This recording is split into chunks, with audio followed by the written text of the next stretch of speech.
Get full episodes of The Damage Report as a podcast on iTunes and Android, and you can watch the live show every weekday on YouTube TV.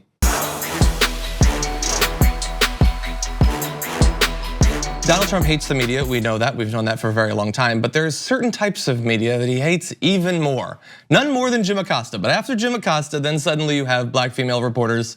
He can't deal with that sort of subset of the reporters. And in just the past couple of days, he's had a number of incredibly misogynistic and racist interactions with them. Let's take a tour of the past 72 hours with Donald Trump. First, this is from this morning. He's asked a very reasonable question by Abby Phillips, I believe it is, which you're gonna see right here. Do you want him to rein in Robert Mueller? What a stupid question that is. What a stupid question. But I watch you a lot. You ask a lot of stupid questions. So right there, you have the president of the United States, a black female reporter asks him the most reasonable, nay, obvious question. You just fired your AG because he wouldn't rein in Robert Mueller. She just wants to get you on record to say what you obviously are gonna do, which is rein him in. And he says, not only was that a stupid question, but you ask a lot of stupid questions. Yeah, I mean, it's a way of calling someone dumb without explicitly saying it. I mean, it's a horrible thing. That is how the president of the United States speaks to a woman. And just when you shakes could his head. just move on. Yeah. You totally have the right to just not answer a question. You don't, because guess you're the president. Yeah. You can ask, but I guess you could also berate them and embarrass and humiliate them, and but I guess you always have that option too, I guess. And it's so you're gonna see this in the next two that we're gonna do as well.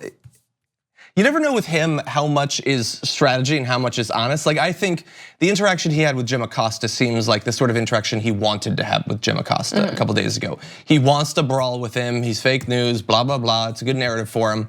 But I do think that sometimes his sort of latent feelings for people just come out in the particular insults he uses.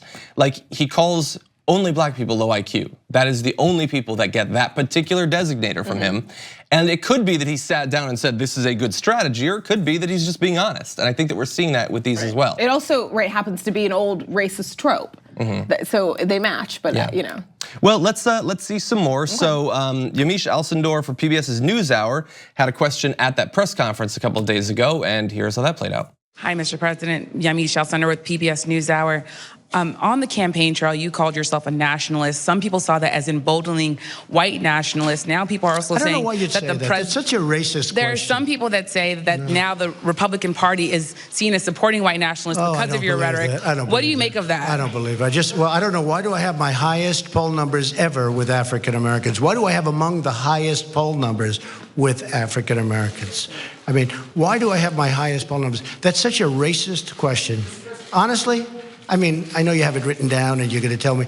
Let me tell you, that's a racist question. And so if you're listening to the podcast, you can't see that it's not just that he's continually saying that this black female is being racist in saying, hey, you're kind of appealing to white nationalists, that's worrisome. And she's not even saying that she believes that. She's saying some people are saying that you can respond, say it's wrong. But he's doing this. It's so, can you come to me? It's so racist that you would do, racist. Why are you doing that to me, racist? So condescending. Her question was based on facts. It had nothing, it was based on facts. It can be an offensive question to him if it hurts his feelings or if it embarrasses him, sure, but her question was based on facts, like factual knowledge that she has. And he called her racist essentially, and then it started saying things that then and this is what happens with Jim Acosta. Like he starts saying things that then need a follow up, and so then just by definition, it ends up combative. Also, because he doesn't answer the question. Because he doesn't answer the question, or then he says something that then is not factual, and so in order to wrap back around to your question, you have to correct what he just said. And yeah, he may have his highest poll numbers with African Americans because it's not hard to go from 6 to 8. Like you know what I mean? It's hard to go from 6 to 50. But that's not what's happened. But I just also the strength that one has to have, and I think this is something that comes up generally, like when you talk about, like when you say, like, oh, this is offensive. When this is a response that we're going to get to just pointing this out. Oh, you guys are so sensitive. You can't say anything this day. Everyone gets offended. Let me tell you, Black people are the least sensitive people you would ever meet, because if you look at that and the strength that she has to even just finish her question as someone is just berating her like that, you have no idea. If you think that is sensitivity and you're offended by us having this conversation, then you could not be a Black person in America, because it's sensitivity. You don't have the option for it. Well, and thankfully she hasn't been banned yet. That's nice. She did tweet out, "I'm simply asking the questions the public wants to know." Very nice of her. She was also speaking out in support of Abby Phillips earlier on today. And here's the thing, so a similar thing happened to April Ryan. We unfortunately don't have time for the video, but a similar thing happened to April Ryan. That was one part of this insane press conference. I saw Lulu Garcia Navarro, who's a foreign correspondent, said, and I say this as someone who has lived in war zones, covered crazy Gaddafi and Saddam Hussein era press conferences, that this is happening here is insane. And that is what it is. I know that like half the country is like, yeah, own them libs. I don't care what happens to our democracy. But for the rest of us, this is not the relationship the president is supposed to have with people asking incredibly reasonable questions that people want answers to. Yeah, and this is how an autocrat responds to media. Right, and with the April Ryan piece, she talked about it on The View. There was so much more to it that we didn't see because we only, really can hear what's mic'd up. But they were sort of having a conversation while the microphone was being passed to another reporter. And so she stood up because he responded to her. Yeah. And like kind of under his breath. And then he told her to sit down. And so she thought that she had gotten, almost permission to go forward with what they were talking about. Yeah.